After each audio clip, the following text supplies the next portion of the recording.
Okay,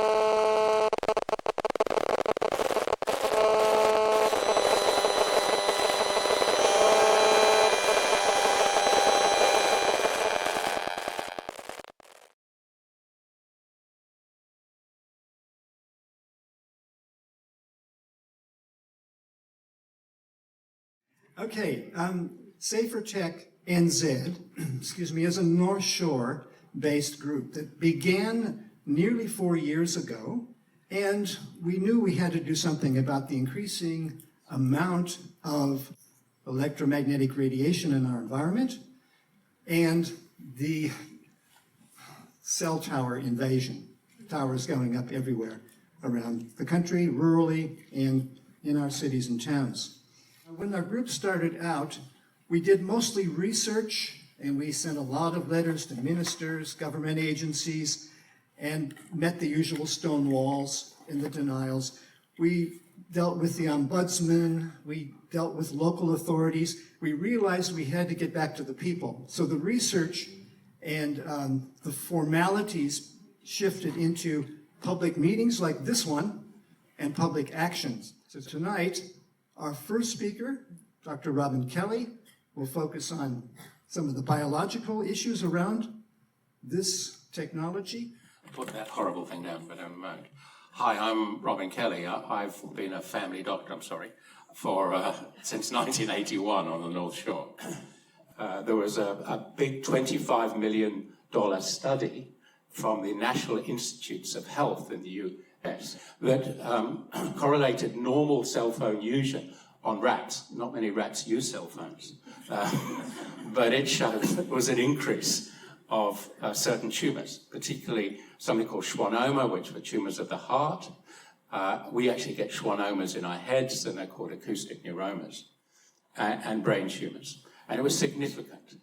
So then I also discovered there were many papers on male fertility, reducing male fertility, and even a very worrying paper, a set of papers on rats where it showed that the fertility of unborn fetuses was affected, female fetuses, that may well affect their fertility in the next generation. And I discovered over 2,000 papers raising, these are scientific research papers, raising real concerns about what was happening out there that wasn't natural for us. So when this whole debate about the environment that we have, with the electrical environment that's been developed over the last 20, 30, 40 years, and so I became concerned because it looked like we were tapping into wavelengths that were far different from what our natural processes depended on. Not just us, it's plants and bees and animals. We're fooling around with nature in a way that those people in charge have no concept for and are paid to have no concept about at all. The higher frequency millimeter waves that we're talking about with 5G and 4G are potentially dangerous for the body, can be a weapon. And a lot of that work has been declassified. The Department of Defense and the military and the DARPA in the United States have known about this since the 70s or so, because they've known that the Russians have known about this for a long time. I'd have to say that there are many in charge of the future of our health that sees the future of our health, all our health and future generations, lie in such things as mRNA technology, in gene splicing, and in information gathering. I take a different point of view because I feel that, in my practice anyway, I'm dealing with deep distress, complex trauma, of which this is adding on to their complex trauma, and problems that are to do with the environment and nutrition and other things. But there's no money in that. There's no money in that. Then Alexei Yachin will take that further regarding the hypersensitivity that people experience when they're exposed to this radiation. Hello, my name's Alexei. I'm just going to give you a brief overview so you know what to expect. So the first part will talk about health effects, EHS, personally I was affected, also general effects, and we'll also go through a bit of scientific literature. Then we'll go into New Zealand's situation in specific, so the New Zealand standards, and also measurements, past and present, to give you an idea of how things have changed over time and what it looks like now. When there was a little bit more talk about 5G, being a very analytical person, I like to look into the nitty-gritty of it, but I couldn't find anything on 5G. I did find quite a bit of research, though, on all the other Gs and radio waves and electric fields. So what was really surprising when I started finding this literature was the symptoms that were described in these papers, written on the other side of the world, were the exact symptoms I've been experiencing. Not just one or two, but quite a few of them. So on to human vulnerability. About 1 to 10% of the population are electro-hypersensitive. So for EHS, these are the common symptoms. But 100% of people are still susceptible to the long-term effects. Not the symptomatic effects, but the long-term effects. There's a huge range of them that take a long time to develop. Table of effects. These are scientific literatures of where there is a power density specified in milliwatts per meter squared, and what sort of outcome there is, and what sort of system it affects. So if we see here, we're all under 0.1 milliwatts, and you start to see already fertility problems with reduced sperm count. So going further down, we're still under 1. All of these are between 0.1 to 0.6, and you see a whole bunch of different papers by different people showing very similar symptoms: fatigue, depressive tendencies, sleep disorders, causes headaches, irritation, concentration difficulties, headaches, concentration difficulties. These are different papers. Conduct problems in children. You get the idea. So here we have the standards. New Zealand allows up to 10,000 milliwatts per meter squared. So Russia, China, 100, building biologist, 0.01, bioinitiative report, 0.03. Now these are all milliwatts per meter squared. This just graphically illustrates it. You can just see the contrast of the level. It's a little bit off scale. So I was curious when I started getting symptoms, what actually changed in 2016?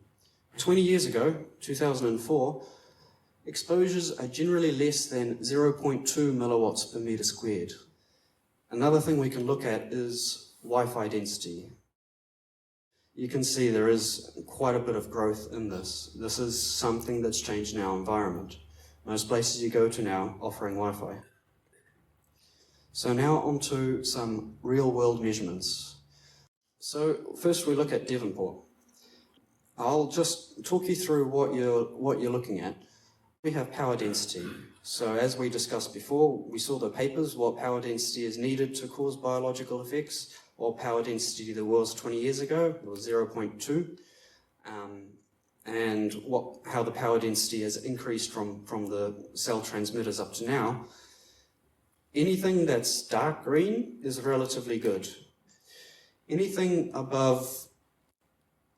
getting into the yellow is basically not very good. Anything above orange is building biologists recommend do not spend a long time there. That's very severe, get out. But just as an overview, you can almost see a nice circle of green on the outside here, then lighter green here, then starting to yellow, and then starting to purple and pink and purple and red. But there is quite a bit of a range between the measurements. So the first one is up here that we're seeing. This is a very busy intersection, and it's very visually, you can see a lot of cell towers on it. It's one that stands out. And you can see the type of radiation pattern that we have. So some of the numbers here are actually labeled, some of the higher numbers. So you have 25, 39, 25 around this area here. So now we look at East Auckland. This one I want to point out, you can see how much of an area it affects. But also notice, there's another cell tower here. Notice this is Maclean's College right next to this. And all of these, I haven't measured inside here, but you can extrapolate how much it would be. This is Bucklands Beach Intermediate School. And if you measure from here where you get a nice line of sight, you're getting 5, 7, 9. This is Pigeon Mountain Primary School. So this is very close to where people live and where children get educated. This is the overview for Auckland and where I found the most highest danger places. So busy intersections and highways. So these are just some of the highways: Panmure intersection, Sylvia Park, and Southeastern Highway. Anywhere you drive along there, you get quite a, you can't escape, and people have to take them. There are arterial routes. Motorway, Northwestern Motorway. This is the Harbour Bridge. It's probably got a good line of sight because it's all purple. And Upper Harbour Bridge. And this is where we're heading to. This is the city centre. It's all quite red. And if we look at the contrast between Devonport, East Auckland, and Central, Devonport still has a long way to go, but it's got potential. East Auckland, it's getting there. Central, it's well on its way. And then Michael Vaughan will speak about the effects on children. So as a psychologist working with children, obviously I'm particularly interested in the health effects on children. This shows the penetration of radiation into the brain of, on the one side, an adult with a skull thickness of 2 millimeters. And then you've got the 10-year-old with a skull thickness of 1 millimeter. And then the 5-year-old child's only got a skull thickness of 0.5 millimeter. So you can see the radiation in the case of the 5-year-old, the penetration of the radiation goes really right through from one side or the other. That is with a device held close to the head. The American Academy of Pediatrics is a pretty prestigious organization, and they're very, very clear on this, saying that the current safety standards do not account for the unique vulnerability of children. So what does the Ministry of Health say about all this? Well, there's nothing to see here. As long as the exposure that you get is below the New Zealand safety standards, then everything's okay. In fact, any time a group of parents have gone to a school and expressed concerns about the exposure of children for 6 hours a day to Wi-Fi radiation from the routers, the typical way it goes is this. The principal will then say, okay, we'll get back to you. The principal will then contact the Ministry of Education. The Ministry of Education say, oh, well, we don't know much about this because this is to do with health. So they refer to the Ministry of Health. The Ministry of Health is a whole bunch of civil servants who can't really be bothered researching this, probably. And so they defer to a committee that advises them on this very subject. And unfortunately, this committee, as has already been referred to, is stacked with industry representatives. So who wrote the regulations for the telecommunications industry? Let's have a quick look. Surprise, surprise. Again, I don't see an awful lot of specialist health expertise on that working party. Countries around the world have safety standards, which means allowable limits of radiation, that are literally hundreds of times lower than ours. Not 2 or 3 times, but hundreds of times lower than ours. And so when you see around the world such massive variation in what different governments are saying is and isn't safe, that has to raise a few questions in our minds, doesn't it? Are we sure we know best? So what are other countries doing about this? Well, France has banned Wi-Fi from nursery schools and restricted its use in teaching children up to the age of 11. Cyprus has also banned Wi-Fi from kindergartens. Israel prohibits Wi-Fi in preschools and kindergartens. And there's a whole lot of other measures being taken in various places around the world in recognition of the health effects of wireless radiation. But in New Zealand, nothing. So despite the fact that it's ridiculed in kind of the press and in the general population, the World Health Organization actually got the International Agency for Research on Cancer, IARC, to review all the studies, and there are thousands of them, to see what they came up with in terms of, okay, is there reason for concern here? And the result of their analysis of the scientific research, they classified it as a Class B possible human carcinogen. But the good news is, it is possible to enjoy the benefits of technology whilst largely reducing the risks by hugely reducing your exposure. How can you do this? There's some very, very simple things you can do. You don't need Wi-Fi at night. Turn it off. Let your body heal. It doesn't need to be bombarded by pulses of unnatural radiation.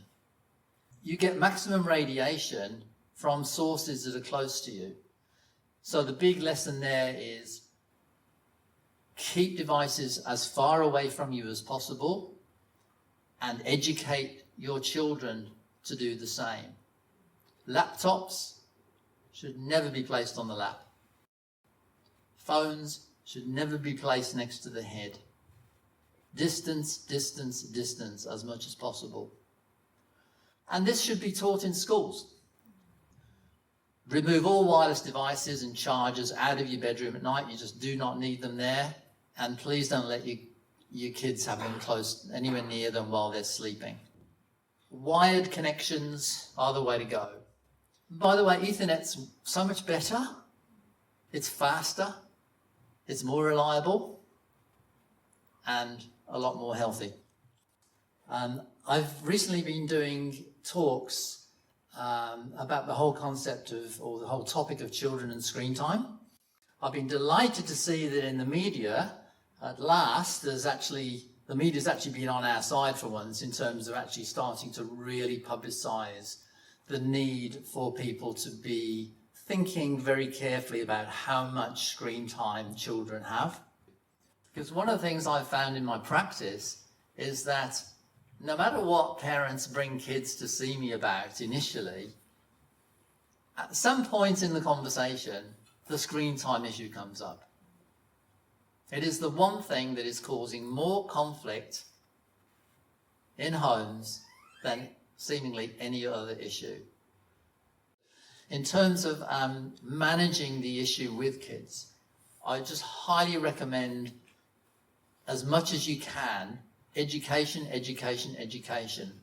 Because the end result that you want is for your child or grandchild, you want them ultimately to become self-regulating in terms of their device use. And we also need to understand that kids these days are very interconnected with their friend group through the internet, through social media.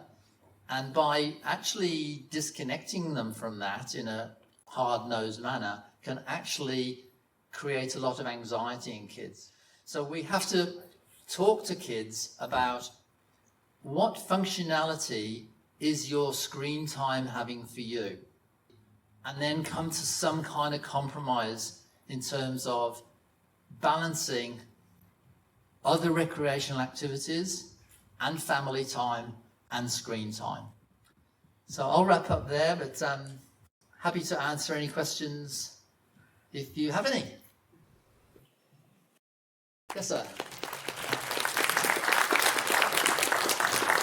You've been a very gracious audience, and you've been subjected to a great amount of information.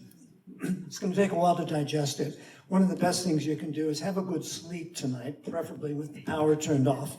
And in the morning, think about the people you love and the ones who really need to know the essence of what you've heard tonight, because that's how the change happens, person to person, one person at a time, then one community at a time. And I want to say very positively, there is a turning tide, and we're getting information from different communities throughout New Zealand dealing with the same issues, cell towers propped in front of their homes, children with all sorts of unpleasant behaviors. And we're saying to people, this is the time to push back. This is the time to learn more about the technology, which we've helped you do tonight and which our website will do for you, and to join together with kindred spirits to begin making a change. It's going to happen because of us, not because of a government or a regulator or a corporation. They're stuck. They're stuck in their way. We're doing something different, and that's why we want to talk to you and listen to each other. Keep well and stay away from the radiation as much as possible.